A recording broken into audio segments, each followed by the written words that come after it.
Students, we'll start with the next topic, that is crop production management. Okay, we have already seen about the seeds. Now if we recollect, we have got three factors or three activities. We have already studied crop variety improvement. Now we go for the crop production improvement. Okay, now for the crop production, first thing is it all depends on the farmers. Okay, now there are different types of farmers. Some have got more land, some have got less land, money, then access to the information technologies. Okay, that all depends on how the farmers have got all these resources. Okay. Now it is the money or the financial condition that allows the farmers to take up different farming practices and agricultural technology. How much money they have, how much they can invest. Okay, now there is a direct correlation between the higher inputs and the yields. Whatever you input, that much yield you will get. Okay, the farmers purchasing capacity for inputs decide the cropping system, the production practices. Therefore the production practices can be at a different levels. They can be having a no cost production, a low cost production, and a high cost production. It all depends on how the farmer is buying different commodities for his agricultural practices. Okay, what all things he can afford. Okay, now we go to the first one, that is nutrient. Now for nutrients, all of us know that growth and well-being of the plants, they require nutrients. Okay, now nutrients are supplied to the plants by air, water and soil. These are the three things from where places where you get the nutrients. Okay, now air can supply carbon, oxygen. Hydrogen can come from water, but rest all the nutrients are supplied by soil. Okay, it supplies almost 13 nutrients to the plants. Now some are required in large quantities, so they are known as macronutrients, and some are used by plants in very small quantities. They are known as micronutrients. So you have got two category of nutrients. Large quantity which are used by the plants are known as macro, and very little quantities needed are known as micro. Just turn the page. Okay, now we have got a table which shows us the different nutrients from all these three sources. Okay, just learn this table. Now the deficiency of these nutrients, okay, they affect the physiological process in the plants. Like how we also have got nutrition, vitamin deficiency, so the plants also will have some problems if they have got deficiency of these nutrients. Okay, that can be in reproduction, in growth, and susceptibility to the disease, how much they can fight against the disease. It all depends on these nutrients. Okay, how much it is available to them. Then to increase the yield, the soil can be enriched by supplying these nutrients in form of manures or fertilizers. Now these nutrients can be supplied in form of manure and fertilizers. Okay, now let us study them one by one. The first one is manure. Okay, now this manure contains large quantities of organic matter, and it also supplies small quantities of nutrient to the soil. This manure is prepared by decomposition of animal excreta and plant waste. Manure helps in enriching soil with nutrients and organic matter and increasing soil fertility.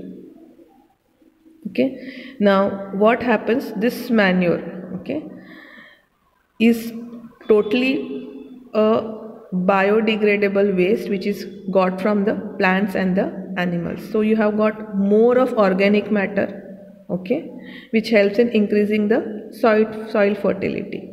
Okay, it also helps in improving the soil structure. Now in sandy soil, it will increase the water holding capacity because sandy soil drains out the water very quickly, while in clayey soil, okay, it helps in avoiding the water logging, and it helps in draining out the water. Okay, so this are the advantages of manure. And one more thing is, we have got these wastes. Now this waste is advantageous in protecting our environment from excessive use of fertilizers. So if we use manure, what happens, we don't have to use much of fertilizers. Okay, and then a recycling also is done. So all these are the importance of manure. If we use manure, what all advantages we have.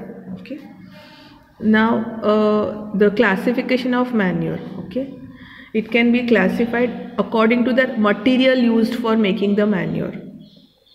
Okay, and the procedure of making the manure. The first one is compost and vermicompost. Now what is compost? Whenever you have a farm waste material, okay, like you got excreta from livestock, cow dung, then vegetable waste, animal refuse, domestic waste, sewage waste, straw, okay, weeds, okay, which are unwanted plants. When they are decomposed in the pits, they are known as composting. So the manure prepared from this is known as compost. Now this compost is very much rich in organic matter and nutrients. Okay. Now this compost can be prepared by two ways. You can just put it in a pit and let it decompose on its own self. Otherwise you can also use earthworms. Okay. Now earthworms, they hasten, that is, they make the process fast. That is why it is known as vermicompost when you are using earthworms for decomposition. The second type of manure is known as green manure. Now what is this green manure? Prior to sowing of crop seeds, means before you sow the seeds, some plants like sun hemp and guar are grown, and then they are mulched. They are just taken out and they are just put it inside the soil by plowing them into the soil. Okay, so what happens, these plants directly go inside the soil, complete plants, okay, after growing they are mixed with the soil by plowing them. Now these green soil plants, they turn into green manure, which helps in enriching the soil in nitrogen and phosphorus. Okay, so these are the types of manure. Okay, now we go to the next topic, that is fertilizers. Now fertilizers are commercially prepared. They are prepared by industries, factories. Okay, they are plant nutrients which supply nitrogen, phosphorus and potassium. These three minerals are nutrients are supplied by the fertilizers. Now fertilizers are a factor which give higher yields in high cost farming, because the cost of fertilizer is more than that of manure. Okay, so those who can afford high cost, they go for fertilizers, but fertilizers should be applied carefully in proper dose, time, and you should observe the pre and post application precautions. You can just not apply fertilizers and just leave it off. You have to do all these observations. For example, sometimes excess of fertilizers are washed away due to irrigation. Okay, now this washing of fertilizers then leads to water pollution. So when you're watering the plants, these fertilizers wash off and then this water gets mixed and it causes water pollution. And then continuous use of fertilizers also can destroy the soil fertility. Okay, because the organic matter in the soil is not replenished, microorganisms also get harmed by the fertilizers. So these are all disadvantages of fertilizers. So when you use fertilizers, you have to be very careful. There are short-term benefits of using fertilizers and long-term benefits of using manure. So it all depends on what you want to use and how much you can afford. Okay. So there's one small paragraph left out, that is organic farming. Now this organic farming, all of us have now heard on organic vegetables, organic fruits and all. Okay. Now here in this farming there is no use of chemicals as fertilizers, herbicides, pesticides. So no chemicals are used here.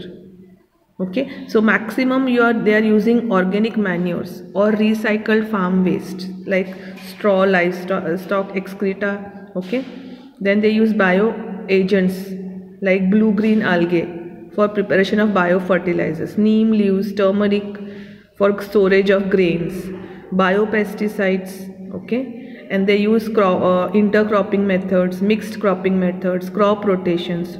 All this is used in organic farming. Okay, thank you.